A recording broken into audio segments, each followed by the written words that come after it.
Hey everyone, welcome back to our 10-part series on adult children of emotionally immature parents. Today we are on chapter 3, how it feels like to have a relationship with an emotionally mature parent. And I will be going through some of the things that I picked out of the book that I was reading, which I said from the beginning is the Adult Children of Emotionally Mature Parents by Lindsay Gibson. So I picked a couple of things out of this book on how it feels like to have a relationship with an emotionally mature parent. And I know so far you've been able to check on yourself and check on your parenting styles if you're a parent to see if your parents were emotionally mature. So you've been able to know how emotionally mature parents affect their adult children's lives. If you have not, please go back and listen to chapter 1. Chapter 2 was about recognizing the emotionally mature parent. So you already know the characteristics of an emotionally mature parent. And so now we are on how it feels like to have a relationship with them when they're emotionally mature. Again, use this time to think about, if you're a parent, to think about your own style as a parent. Are you emotionally mature or not? And this is not because we are trying to make you feel bad. It's just to highlight things that need to be worked on. Remember, knowledge is like a torch. It turns on the light on everything. It shows you everything, whether good or bad. So knowing will help you understand the good sides you need to be amplifying and the sides that need a bit more work. So use this as a learning experience. So yeah, number one, an emotionally mature parent, when you're in a relationship with an emotionally mature parent, you'll find that communication is quite difficult with them because the communication is one-sided and they will shut you down if the communication is not about them, because they can't handle having a conversation that does not revolve around them. And I know I mentioned this in the previous chapter, that an emotionally mature parent believes that if they should be the center of attention, they should be the center of the conversation. So if you're talking to them and you're talking about anything and they don't see how the conversation can be turned toward them, they will either shut it down or they will find a means of bringing the conversation back to them being the center of the focus. So whatever you're talking about, they will always find a way to bring it back to themselves, or they will find a way to shut it down because they don't feel seen in that conversation. Emotionally mature parents provoke anger in you because of their emotional abandonment. So you will find that when you're in a relationship with an emotionally mature parent, you'll find yourself either repressing your anger and acting in ways that make you seem lovable to them so that they can approve of you. So you'll have to develop that persona that tries to make them see you as a person so that they can start relating with you, or you're going to become passive aggressive, or you're going to find yourself acting out in other ways. So you might find yourself being labeled as a problematic child, because for you to get their attention, you have to do something. So there will be many things that people do to get attention. There are many things that children do to get attention, because as we said from the beginning, that attention is a sign of being seen, of security, of belonging. So when you feel that you're not being given that attention, they're not being affectionate towards you, you're going to find a way to get that attention. Either you're going to develop the persona of the person who acts in a particular way so that they can seem lovable, or you're going to become passive aggressive, or you're going to find yourself being labeled as a difficult child because you're going to show some the lilies of being a difficult child. So yeah, watch out for that. Sometimes it's not usually the child who's a difficult child, it's just that they're trying to get attention from the parent who is emotionally mature and emotionally unavailable. Emotionally mature parent expects mind reading from you. So instead of them expressing themselves, they are going to expect you to know how they feel. So you might come home, you're talking to your emotionally unavailable parent, and they don't tell you what exactly the problem is. They expect you to know, and if you don't know, they get angry. So you're like, mbono umejam, ama what is going on right now? Why are you in this state? And they can't tell you. They will be like, if you loved me enough, you would know, because you're my child. You should know these things to have lived with you all your life. How do you not know when I am going through something difficult? They will just find a way of making you believe that you should read their minds. So that's an emotionally mature parent. They're also the kind of parents who you'll find yourself tiptoeing around because you can't be yourself in their presence. You being yourself is is not acceptable to them. So you'll find yourself tiptoeing around them when there's an issue. Now, like for example, if they don't tell you what the problem is, you will have to scatter to be very away from them, because if you're around them, they could get triggered in one way or another and then become explosive or something. So that is an emotionally immature parent. There's this thing called emotional labor, and emotional labor is the thing that you do, which it's mostly unspoken. Emotional labor is mostly unspoken, and you find that emotional labor is the thing that you do when you're in a relationship with someone, whatever kind of a relationship, that makes you know them. So it's things like, you don't need the person you're in a relationship with, whether it's your parent, your family member, your siblings, or even a romantic partner. You don't need them to tell you, appreciate me, or imagine if you were in a relationship with someone, but you need to keep telling them, love me, or appreciate me, or see me, or congratulate me when I do something good. You know, those are things that you know you do when you're in a relationship with someone. So if somebody you're with, if it's your friend, and they do something nice, or they succeed in something a goal they were trying to achieve, they don't need to tell you to congratulate them. Automatically you go and be like, oh, congratulations for that thing that you achieved. And that is knowing someone, and it is an unspoken thing that you know about them. They don't need to tell you. So if you know this about someone, it means you've done a bit of emotional labor, you've done a bit of emotional work to know that this is something that would make them happy. And that applies to many things. So the things that you know about people that they have not told you, you've just learned from them in a way, and you know in relationships how ordinarily they go. That is emotional labor. So the problem with emotionally mature parents is that they will not do emotional labor.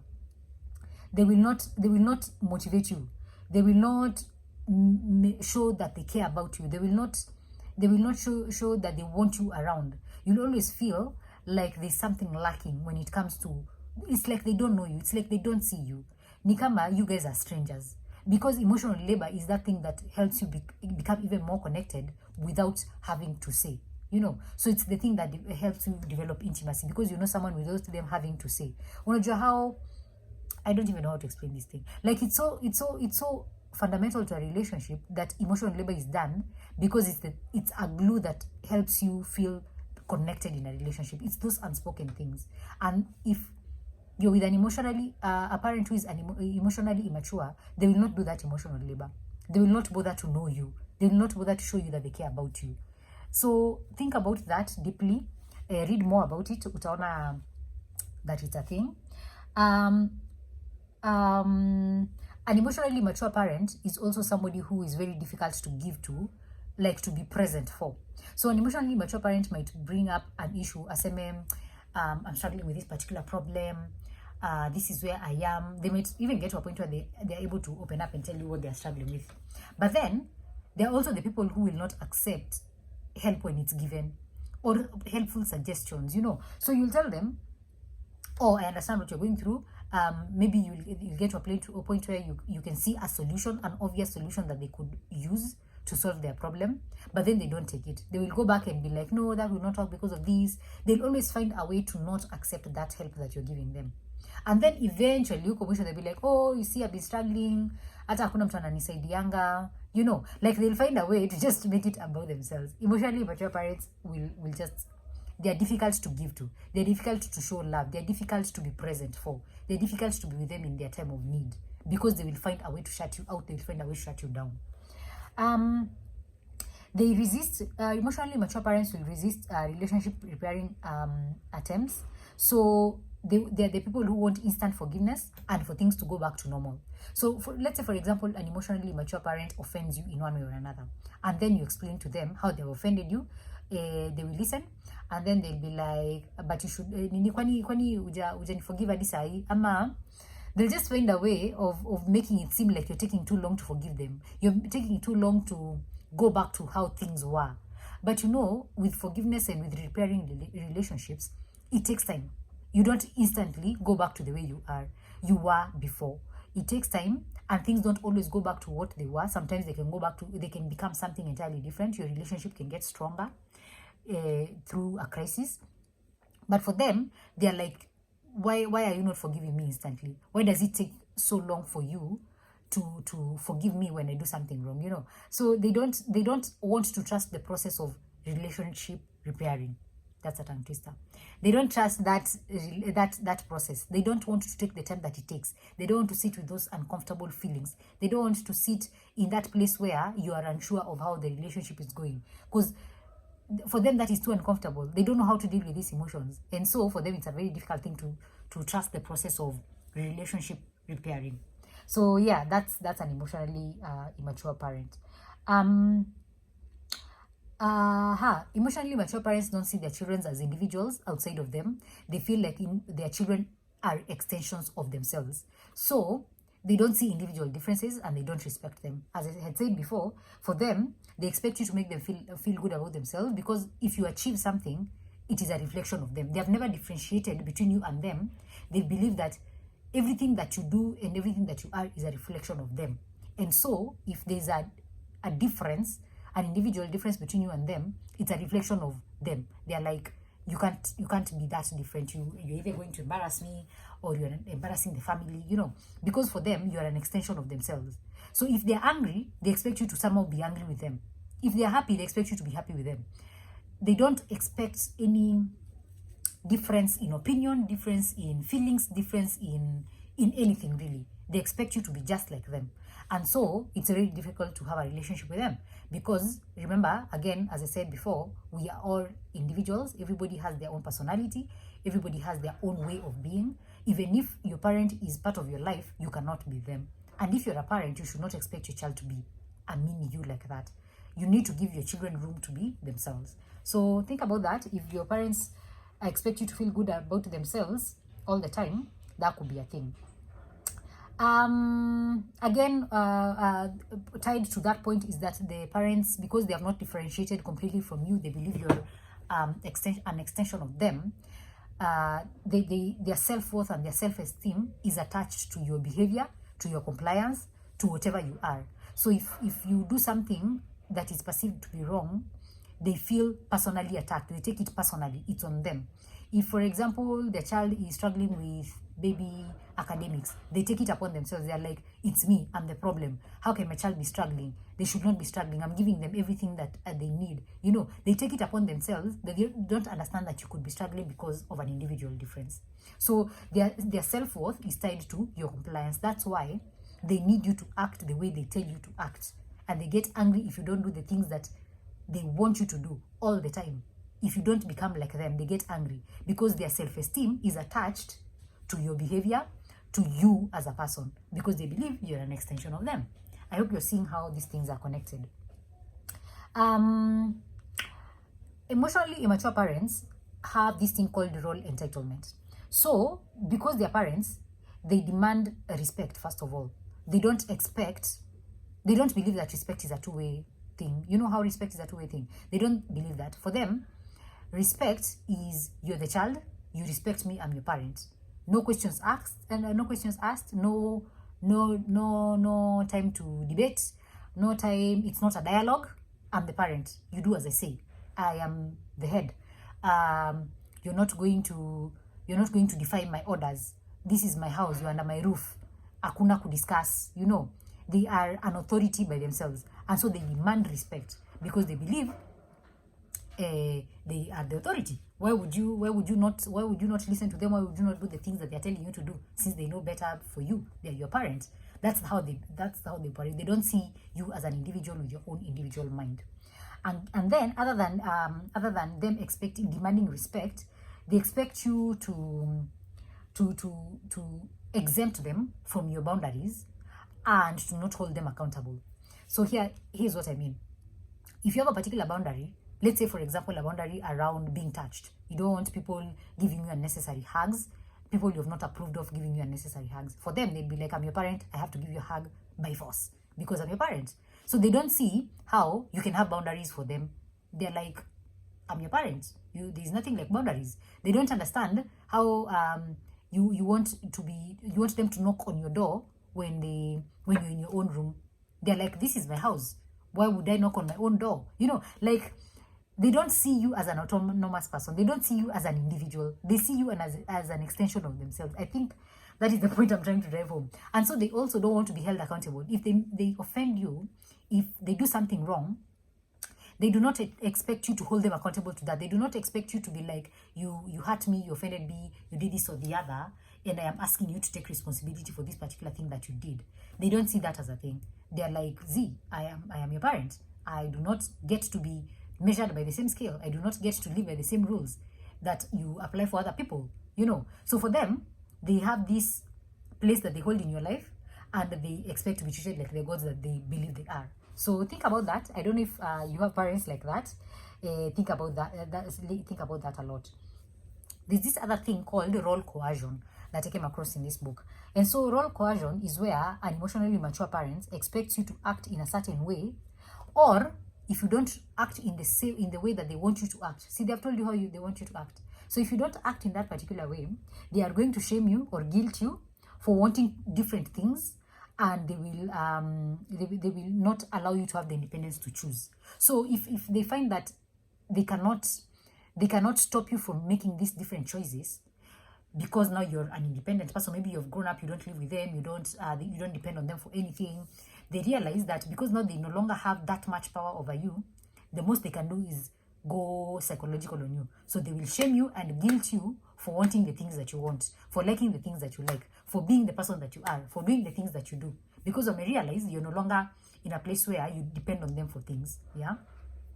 And when you're younger, maybe when you're younger or when you're fully dependent on them, instead of shaming and guilting you for liking the things you like or being the person that you are, they will make sure that you do not have the freedom of choice. Because for them, again, as I said, they believe you're an extension of them. You are them, and they expect you to be what they tell you to be. They expect to be the authority in your life. They do not see you as an independent person. It's not because they are bad people. It's just because they're emotionally mature. Again, I have to emphasize on that. Emotionally mature parents, last but definitely not least, have favorites. Especially, you find that the favorite person for your emotionally mature parent is the person who is not fully independent. And so this person who is not fully independent, because they depend on this parent who is emotionally mature, they are likely to go along with the things that this parent says. So utapata, when the parent says this one thing, this person who is not fully independent, who cannot rely on themselves, and they need this parent, they are going to go along with what the parent says. And so the parent will translate that in their mind as, this child is the nice one, this child listens to me, huyu mtoto anisumbuangi, huyu mtoto si problematic. Yet, it's only because this child is not independent. So you'll find that emotionally immature parents will have favorites in the family. They will have a favorite child. They will have a favorite child for some seasons, for some things. There's a child who is liked for being the smart one. There's a child who is liked for being the one who's not problematic. There's a child who is liked because anatengenezanga nywele kama your mom in a way, or your anaendanga the same kinyozi with your dad. Like there's going to be something that is a favorite for them. So an emotionally mature parent will always choose sides. Will always pick sides. And sometimes it will go with their mood. Sometimes it will go with the seasons in their lives. Sometimes it will go with specific things. They will also pick the child who is easily manipulated to be their favorite. Again, this ties to the independence. Remember, if you're independent, you can choose to enforce boundaries. And if you choose to enforce boundaries, it is hard for you to be manipulated. So if you choose to enforce boundaries that your parent does not respect, boundaries that they don't see as a reason for you to have boundaries, they're looking at you and they're like, why do you have these boundaries for me? I'm your parent. If you're independent, it's very easy for you to enforce those boundaries because you don't depend on them for things. You can go and find your own things. You can go and find your own other relationships that cater to you. So having a relationship with an emotionally mature parent will always feel like a battle. It will always feel draining. It will always feel empty. You'll always feel very lonely when you have a relationship with an emotionally mature parent because you can never go to them with an emotional issue. Again, as I said in the previous chapters, an emotionally immature parent will never hold space for you to express emotions, and it's because they are not comfortable with their own emotions. So if they are not comfortable with their own emotions, they cannot hold space for you to show your own emotions. They don't know what to do with those emotions. They don't know how to react in your presence. So think about these things. Go back and listen to this if you need to, and see if there are some things that sound familiar from your own childhood, from your own parents. And also look at if there are some things that I've said about what it feels like to have a relationship with an emotionally mature parent that you can see yourself doing to your own children. For those who are listening who have children, you might be doing this to your children without knowing. So this could be a good time to reflect. Go back and listen to this and stick around for part 4, chapter 4, which is types of emotionally immature parents. Of course, that's something that we need to discuss so that we know what kinds of emotionally immature parents exist. There are 4 of them, and so we will be talking about that in the next chapter. Until then, see ya.